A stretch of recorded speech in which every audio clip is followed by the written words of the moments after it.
We're unbalancing big game with the Czech Michaelas in Africa. I get to grips with the Chinese in Devon.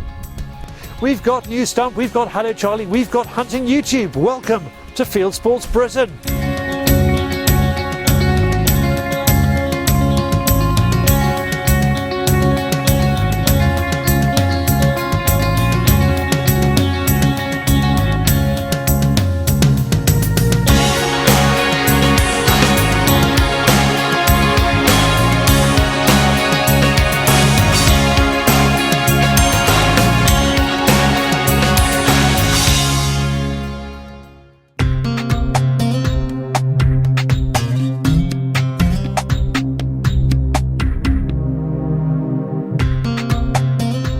On hearing Michaela's in town, the African wildlife is either too terrified to stick around or rigid with fear. Our Czech flick is a guest on the Impala private game reserve in South Africa's Eastern Cape, and it's quite a place. Across their 20,000 hectares they offer rifle and bow hunting, and apparently Michaela is aiming to do both. Again, another possible reason for the giant tortoise to look apprehensive. Impala offers 50 species of game here, so Michaela could be there some time. She starts at the range to ensure she's as good as she says she is. So we are in the shooting range right now. It's normal training. That's what I'm doing always when I'm in Africa, because usually I don't carry my rifle.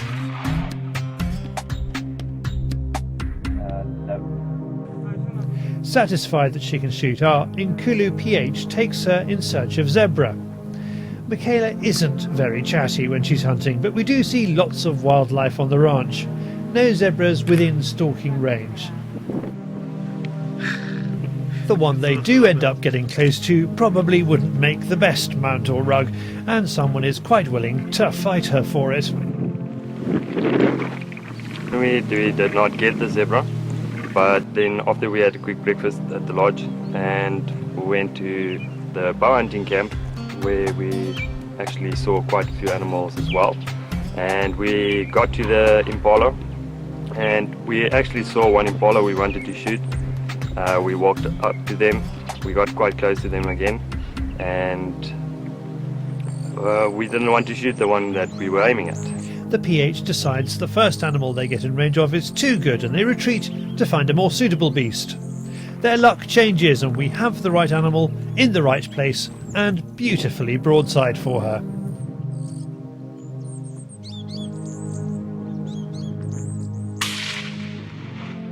Michaela takes the shot. She's worried she's pulled it, but the nice looking animal is just in the scrub. You can see the shot land from here to here, because we were down on the hill.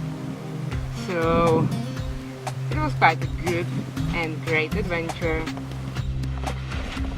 The Impala is wrapped and taken to the cutting room, and Michaela has a chance to think about what's next on the menu. This morning we are planning on going for kudu first, see if we can get a kudu quickly, and then go to the 3D range and we can shoot with your bow a bit and see if you're comfortable with it and if you're happy, and then we can find something that you can shoot with the bow. Perfect. For more information about Impala, go to Impala.com. Well, thank you, Michaela, and thank you to Impala for that trip. Now from the dark continent to the incontinent, it's David on the Fieldsports Channel News Stump.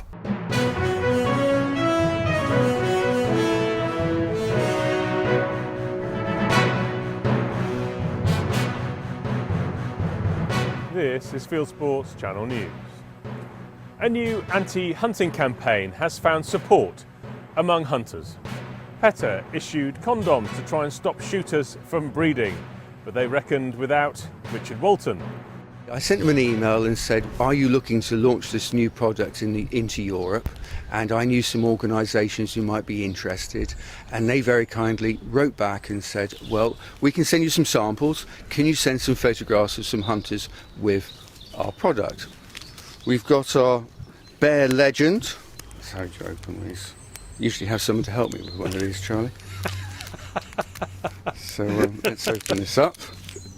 We put that on, and I'm told that is sufficient to provide protection out in the hunting field. Richard has donated the PETA condoms to Fieldsports Channel viewers. If you can think of a use for them in the field, email charlie@fieldsportschannel.tv with your address. When you get your condom, send us a photograph of what it's used for, but keep it clean. Seiko Rifles has launched the Seiko 6 Club in the UK. Run by Seiko importer GMK, the Seiko 6 Club is a club for stalkers who have managed to shoot a male from each of the 6 UK wild deer species: roebuck, red stag, fallow buck, seeker stag, muntjac and Chinese water deer. Visit seiko6.co.uk. A hunter in the USA came face to face with a sickly elderly bear out for an easy meal, but is now in trouble for shooting it. Nicknamed Scarface, the Yellowstone National Park grizzly was 25 years old, and its weight had plummeted by nearly half. Even wildlife campaigners said it was unlikely to make it through the winter, but now they're outraged it's been shot in self-defence. A man whose dog was killed by poison has made a film and put it on Facebook in order to raise awareness of poisoning cases. Jess was a Springer dog, and her owner, Dan Rickard, wants people to know how easy it is for dogs to find and eat poison. I don't want this happening to anybody else. I really don't. And if I can make people more vigilant and I can raise a bit of awareness for people to hang on to their pets, then that's good. Thanks to Nick Tate for sending us the link. You can watch the whole film on Facebook by going to bit.ly/dog poison. And finally, a remarkable stag's head has washed up in Wales. A 4,000-year-old red deer skull with beautiful antlers was found on a Welsh beach in Ceredigion. Thanks to Philip Nuttall for sending in the story. You are now up to date with Fieldsports Channel News. Stalking the stories, fishing for facts. Thank you, David. Now let's see what you lot have been up to. It is, of course, Hallo Charlie.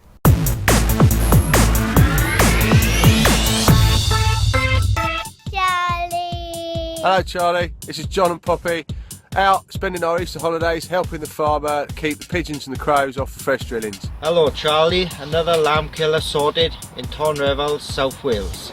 Hello Charlie, just in sunny Yorkshire after some rabbits. Brilliant lad, just shot one so far, hopefully we'll get a few more. Cheers, bye. Say bye. Bye. That's it. Please send me your Hello Charlies via Facebook, YouTube, Dropbox or email charlie@fieldsportschannel.tv. Please keep sending those in. They really do get more and more entertaining. Now, I've been off to meet the Chinese, not this time in China, but in Devon. A picture of Devon charm. Hillersdon House at the eastern end of the county on a lovely day, flying the, wait a minute, Chinese flag. That's because Hillersdon is hosting a party of Chinese keen to find out about hunting, shooting and fishing. Maybe the vanguard of many billions who want to give it a go. And there is an English hunting, shooting and fishing contingent here keen to find out what it's like introducing the Chinese to their sports. Here is the man who put the weekend together. And more and more of them are coming to England to get into schools and to universities and to businesses. And I thought it was a great opportunity to understand the British way of life and to see what we do when we're not just working. These activities that we do are very much part of the fabric of our culture in the countryside. So we're giving them an exposure to all of the things we do. That's with shotguns, with clay pigeon shooting. They get exposure to how to cast a fly with fly fishing, and then we'll even put them on a horse and take them around the park if they've never been on a horse before. And then on top of that, we introduce them to the wildlife that we have. So for many people who have been living in the cities, who don't get the first-hand experience of simply just feeding ducks or stroking the sheep, or even going out and feeding one of our pet deer, it gives them a real chance to engage with nature, which perhaps they wouldn't have a chance before. The first Chinese character we have to meet is Paco, a 6-year-old boy and the apple of his father's eye. And the first piece of countryside Paco meets is Hazel the deer. Well, Hazel was an orphan deer whose mother died last year, and we raised her as a baby and bottle fed her, and for the first 6 months of her life she lived in the kitchen with us and would even sit on the sofa. But then as she got bigger and bigger, we found that wasn't really suitable, so she had to go out into the park. Everything is about photos. Maybe it's the strangeness of what they're all up to, but nothing goes unsnapped. Day 1, R1, straight off the aeroplane. They get instruction in how to shoot. Paco is a bit little to be able to pull the trigger, It's too long for him. but he lands himself a role launching the clays. No, but don't press it until we're ready, will you? Well, today I think it's great for us to get together. I mean, it's not only that I get a chance to meet new friends, but at the same time, it's a very rare opportunity for us to be coming from where we are from this outside the world to enjoy the great British countryside and the great summer. Yeah, it's very educational, very enjoyable, and it's just great. Hello, I like it. Some of the Chinese take to it naturally.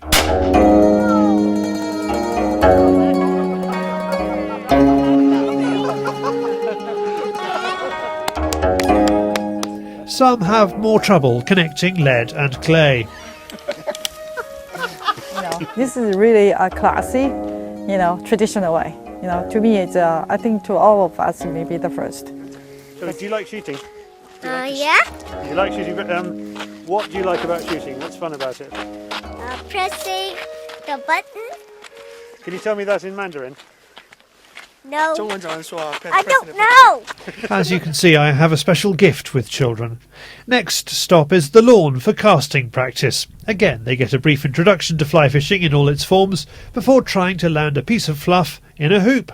Chatting with them earlier, they were saying in China fishing tends to be a hobby for old men, but obviously in England it's been the sport of kings and around the world, presidents, musicians, and fly fishing is very much different to sitting on a bank under a green umbrella. It's not all clay pigeons and plastic hoops. They get to give field sports a go for real at a local trout fishery, and they do well.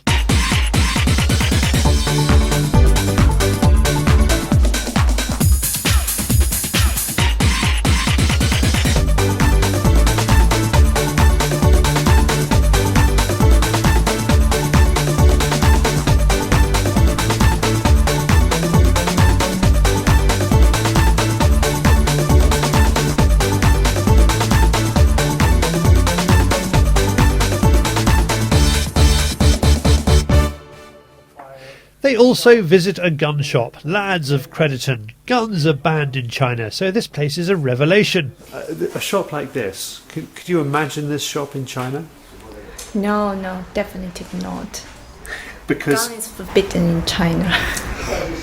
I don't think that at the moment there's any sales of guns in China. I don't think they allow guns, but if that did come, we would be sold out in a day, and so would everybody else be, I think. Fashion is popular in China, and English country clothing will have to do more to appeal to this market. Clothes, so must be fashion. As for Paco, he liked the deer, he found the casting boring. He liked the Austin 7, but grown-ups who go fly fishing are not as interested in Paco as Paco would like. Oops, the little tyke. But that might be a step too far. He tries to cover up his crime. It may have cost an ancestral fishing rod, but the weekend goes down well with the Chinese guests. Last night was all about when we're going to come back in the summer and try this again and bring our friends. So it's been really successful.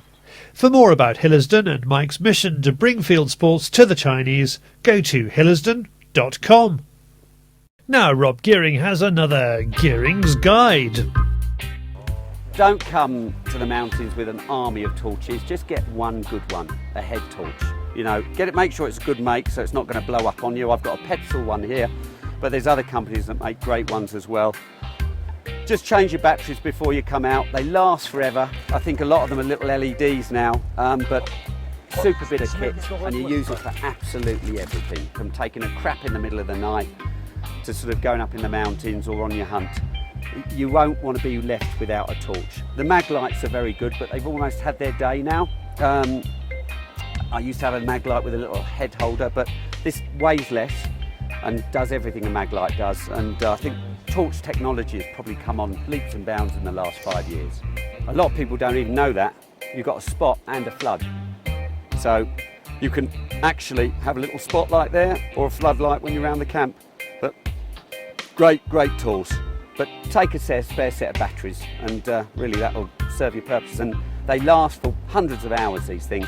They become quite inefficient very quickly, but the dull light is good enough for most things. And yeah, they work. To the wider world of hunting and shooting on YouTube, it is Hunting YouTube.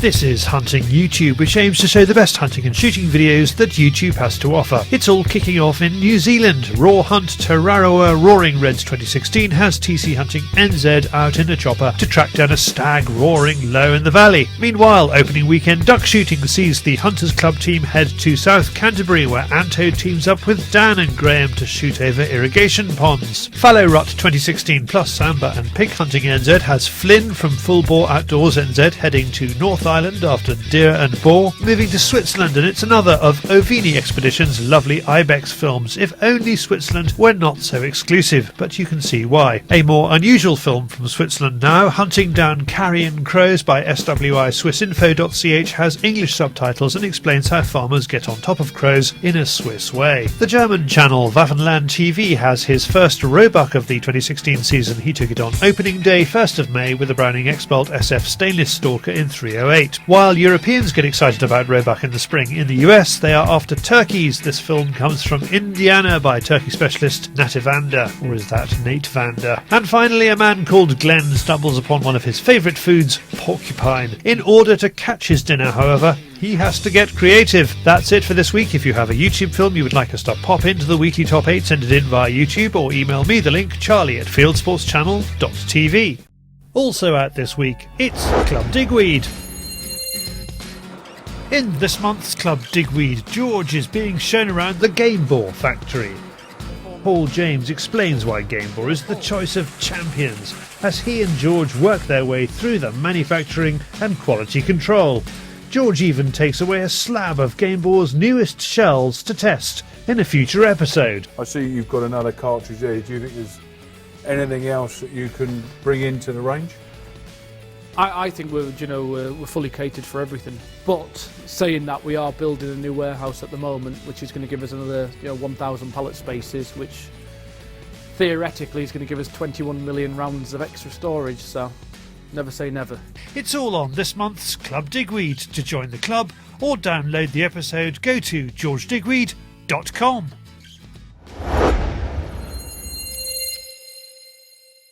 That is it for this week. If you haven't done so already, please go to our website, fieldsportschannel.tv, where you can click to like us on Facebook or follow us on Twitter, or pop your email address into our constant contact box, our register page. We'll constantly contact you about this show. Field Sports Britain is at 7 p.m.